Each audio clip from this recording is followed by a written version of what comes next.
Bonjour et bienvenue dans cette édition spéciale. En effet, c'est les vacances. Et à cette occasion, je vous propose de réécouter ou de découvrir un trio d'épisodes qui peut vraiment vous changer la vie. En tout cas, les sujets et découvertes que je vous y partage ont changé la mienne. Je vous embarque avec moi pour faire le point sur les bases simplissimes de votre bien-être. Je vous ferai ensuite découvrir le produit bien-être qui m'a bluffé récemment et dont je n'avais jamais entendu parler avant.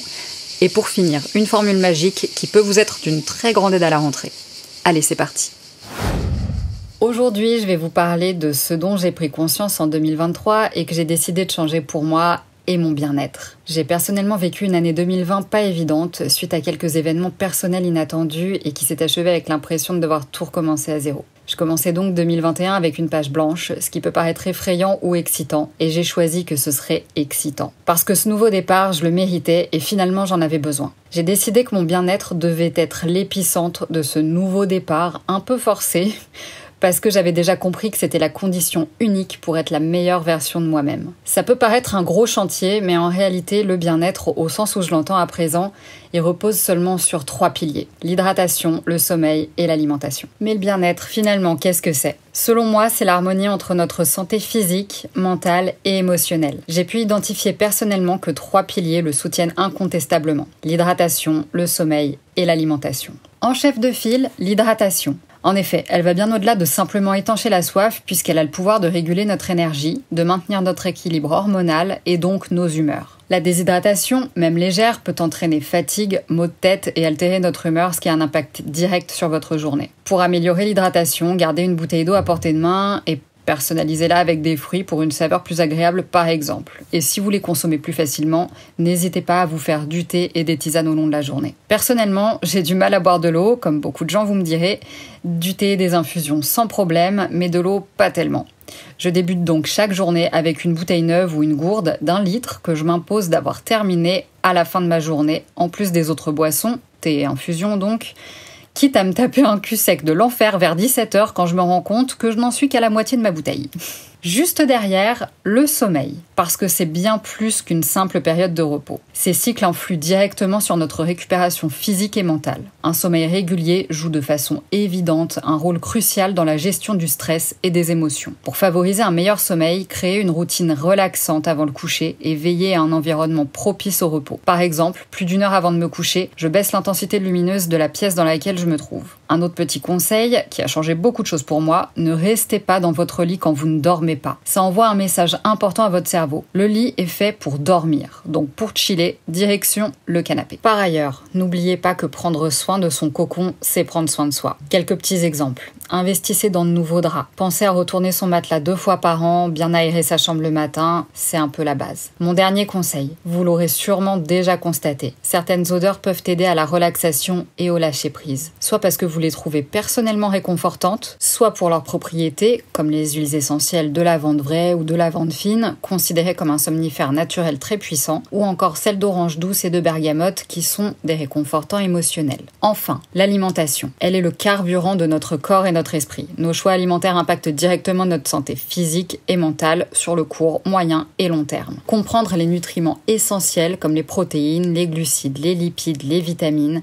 permet de mieux nourrir votre corps, ou en tout cas de façon plus consciente et ainsi influer sur votre bien-être global. Pour améliorer votre alimentation, favorisez des aliments riches en nutriments et adaptez vos choix à vos besoins individuels. Ces 3 piliers sont véritablement les fondations de notre vitalité et ont un impact direct et quotidien sur le déroulement de notre journée et de nos interactions sociales, pour ne citer que ces 2 points. Ces découvertes nous invitent à agir pour améliorer notre bien-être. Des petites actions telles qu'augmenter notre consommation d'eau, améliorer nos rituels de sommeil et faire des choix alimentaires plus éclairés peuvent avoir un impact significatif sur notre qualité de vie.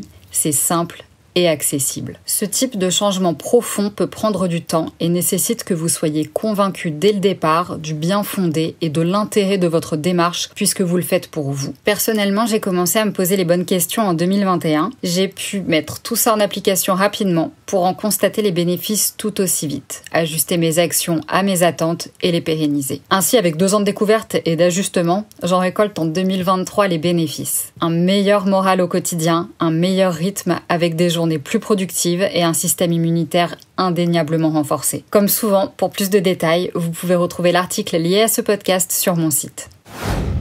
Aujourd'hui, je vais vous parler d'une petite tendance qui monte, l'huile de magnésium, et de ses bienfaits très méconnus. L'huile de magnésium, c'est un produit naturel qui est de plus en plus populaire et il est particulièrement prisé pour ses multiples bienfaits sur la santé. En effet, elle est connue pour ses propriétés hydratantes, relaxantes et apaisantes, mais aussi pour le soulagement musculaire et l'amélioration de la qualité du sommeil.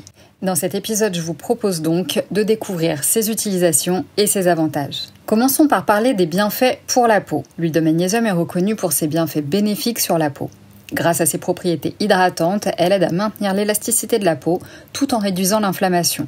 Par exemple, pour les personnes souffrant de conditions cutanées telles que l'eczéma ou le psoriasis, l'application régulière d'huile de magnésium peut apporter un soulagement notable. De plus, ses propriétés cicatrisantes accélèrent la guérison des plaies et des irritations cutanées mineures, favorisant ainsi une peau saine et nette. Attention tout de même, comme vous le savez, je ne suis pas médecin, j'apporte des conseils sur des produits que j'ai testés sur moi évidemment et parfois sur quelques personnes de mon entourage. Donc si vous avez une condition dermatologique ou médicale, demandez conseil à un professionnel de santé avant toute expérimentation. Passons au soulagement musculaire et à la santé des os. L'application d'huile de magnésium sur la peau peut également être très bénéfique pour les muscles. Elle est particulièrement efficace pour réduire les crampes et les spasmes musculaires, souvent liés à une carence en magnésium. De plus, cette huile favorise la détente des muscles tendus ou douloureux, ce qui est idéal après une séance d'exercice intense ou une journée de travail physique. Son action relaxante aide à soulager les tensions musculaires, apportant ainsi un confort immédiat. Et bien que l'application topique ou cutanée ne remplace pas la supplémentation orale, le magnésium est essentiel pour la santé des os. Utiliser l'huile de magnésium peut ainsi compléter une routine de soins visant à maintenir des os solides et sains. Et à présent, évoquons l'utilisation qui m'a poussée à enregistrer cet épisode. L'amélioration du sommeil et la réduction du stress. L'huile de magnésium joue un rôle crucial dans l'amélioration de la qualité du sommeil. Grâce à ses propriétés relaxantes, elle aide à apaiser le système nerveux, facilitant ainsi l'endormissement et améliorant la qualité du sommeil. De très nombreuses personnes utilisent l'huile de magnésium pour réduire l'insomnie et favoriser une nuit de sommeil réparatrice. En appliquant une petite quantité sur la peau avant le coucher, on peut ressentir une profonde sensation de relaxation, propice à un sommeil plus paisible. Eh ben oui, parce qu'en régulant les niveaux de cortisol, l'hormone du stress, l'huile de magnésium aide à diminuer le stress et l'anxiété, favorisant ainsi un bien-être général. Et effectivement, je l'ai acheté et testé particulièrement pour cet usage. Pour l'heure, je l'ai utilisé exactement 4 fois. Je l'ai donc massé sur mes pieds, et particulièrement dessous, puis je me suis couchée. Dans les quelques minutes qui ont suivi l'application, j'ai ressenti un léger fourmillement au niveau des pieds qui est remonté progressivement au niveau des chevilles, puis j'ai eu la sensation que les muscles de mes mollets se détendaient vraiment. Super étrange comme sensation, mais pas désagréable. Je pense qu'ensuite j'ai mis à peu près autant de temps que d'habitude pour m'endormir, mais la vraie différence, je l'ai ressentie le matin. Je me suis sentie à chaque fois plus reposée, comme si j'avais eu un sommeil bien plus profond, et ça m'intéresse vraiment beaucoup. Il paraît même que sur du long terme, ça inhibe un peu les envies de sucre, mais pour l'instant, il est un peu trop tôt pour que je vous parle de ça. Pour profiter pleinement des bienfaits de l'huile de magnésium, il est recommandé de l'appliquer directement sur la peau. Les zones couramment ciblées sont les jambes, les bras ou l'abdomen. Et en parlant d'abdomen, et n'ayant connaissance d'aucune contre-indication à ce sujet, je vais tester prochainement cette huile pour les crampes menstruelles. À cette occasion, et pour que vous ayez toutes les informations, je mettrai l'article correspondant à cet épisode à jour avec les nouveaux éléments et je vous tiendrai au courant sur Insta bien sûr. Je reprends. Il est conseillé de commencer avec une petite quantité pour observer la réaction de la peau, puis d'augmenter progressivement la dose si nécessaire. Certaines personnes peuvent ressentir une légère sensation de picotement lors des premières applications, c'est parfaitement normal, et particulièrement si elles ont une peau sensible ou une carence en magnésium. Quelques précautions tout de même, bien que l'huile de magnésium soit généralement bien tolérée, il est conseillé de faire un test cutané avant une utilisation plus étendue. Et comme déjà évoqué plus tôt, en cas de doute ou de conditions médicales préexistantes, il est toujours préférable de consulter un professionnel de santé avant d'intégrer ce complément à votre routine de bien-être.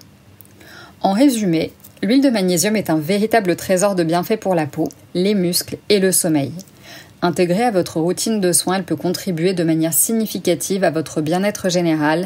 N'hésitez pas à l'essayer et à découvrir ses effets apaisants et régénérants pour vous-même.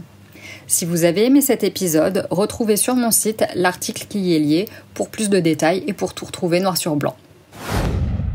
Aujourd'hui, je vais vous parler de l'art de timer ses actions. parce que c'est vraiment utile, que je remarque que très peu de gens le font, et c'est bien dommage. Je pense que c'est dommage parce que le fait de timer ses actions permet déjà d'avoir des plannings réalistes et d'en faire plus dans une journée en vous stressant moins. Accrocheuse cette annonce, non? Mauvaise gestion du temps égale stress. De rien pour la révélation en mousse. Si vous voulez un quotidien plus organisé, quasi sans effort, moins vous stresser et ne plus arriver en retard, alors suivez-moi, on y va. On va commencer par comprendre l'intérêt d'un planning réaliste et ça va être rapide. Un planning peu réaliste va probablement vous donner l'impression que vous n'avez pas fait tout ce que vous vouliez dans cette journée, ou encore que vous n'avez pas été efficace, ou bien que vous êtes noyé sous une somme de choses à faire dont la liste semble sans fin et là. Ça peut même être le début d'une petite crise d'angoisse et ça c'est non. En bref, un planning peu réaliste égale frustration, démotivation et plein d'autres trucs en sion pas très réjouissants. Maintenant qu'on a posé le décor, c'est quoi un planning réaliste ? Eh bien, c'est un planning qui rentre réellement dans votre journée ou dans votre semaine. Jusque-là, vous avez probablement l'impression de ne rien apprendre tellement c'est évident. Mais si je vous pose des questions simples comme combien de temps vous prend votre routine beauté du soir, en combien de temps préparez-vous le café ou en combien de temps videz-vous votre lave-vaisselle, je sais pertinemment que je n'aurai que des réponses vagues, voire complètement déconnectées de la réalité, puisque tout simplement, vous ne le savez pas, vous ne vous êtes jamais posé la question. Il y a une différence très propre à chacun entre le temps perçu et ce qu'il est réellement. Perso, je sais que ma routine beauté du soir actuelle me prend exactement 7 minutes. Faire le café me prend moins de 3 minutes et vider mon lave-vaisselle m'en prend généralement entre 5 et 10 selon la charge. Si vous ne voyez toujours pas vraiment où je veux en venir, accrochez-vous, ça arrive. Sachez donc que si vous savez de façon réaliste combien de temps vous prennent les choses, vous allez bientôt gagner au moins en efficacité, sinon du temps, et ça, on sait toujours quoi en faire. Maintenant qu'on sait l'intérêt de timer, comment s'organiser au mieux ? Ici, rien de très original, parce que j'ai pas encore trouvé mieux que la liste. La to-do, la foutue liste, appelez-la comme vous voulez et faites-la sur papier ou dans les notes de votre téléphone, mais par pitié, ne la gardez pas dans votre tête. Votre cerveau est un espace noble et déjà saturé d'infos plus ou moins utiles, alors ne vous ajoutez pas cet effort supplémentaire et non nécessaire. Reprenons. La liste donc. Au moment de la faire, cette fois, c'est le seul et unique effort que vous aurez à faire. À chaque fois que vous y ajouterez une tâche, timez-la et additionnez, au fur et à mesure. De cette façon, vous saurez exactement ce qui rentre dans votre journée, hormis les imprévus bien entendu. Ça paraît simple comme ça et ça l'est. Pas de piège, pas de mauvaise surprise. Ainsi, vous serez et vous vous sentirez vraiment efficace. Et les avantages sont nombreux, puisqu'avec une meilleure gestion de votre temps, à présent maîtrisée au mieux, vous vous évitez de vous épuiser et de vous frustrer, voire de vous décevoir. Ce qui me permet de montrer à ceux qui le découvrent que l'organisation a un lien direct avec votre bien-être global. Personnellement, je ne fais pas des listes pour chacune de mes journées, mais surtout pour celles qui sont les plus chargées. Vous savez, quand vous posez un jour de repos, le repos du LOL, oui, on connaît, le genre de journée où on finit par faire tout ce qu'on n'a pas le temps de faire habituellement. Ou les jours qui ont une deadline, comme un départ en vacances par exemple. Eh bien à présent, vous serez armé pour ce type de journée et réussirez peut-être même à prendre du temps pour vous. D'ailleurs, en parlant de ça, j'intègre toujours à mes listes des choses pour moi. C'est-à-dire qu'au même titre que faire les courses et faire tourner la machine de blanc, je cale masque hydratant visage et gâteau au yaourt. Oui, toutes les semaines je me fais un gâteau, c'est la vie que j'ai décidé de mener, mais ça c'est un autre sujet. Pour ceux qui adorent se culpabiliser de faire des trucs pour eux, je ne peux rien pour vous, si ce n'est vous rappeler que vous êtes la seule personne à devoir prendre soin de vous. Bref, je pose ça là. Et n'oubliez pas, certaines activités sont indispensables à votre bien-être, alors dégagez-vous du temps pour cuisiner, lire ou faire du sport. C'est un investissement dans votre santé physique et mentale.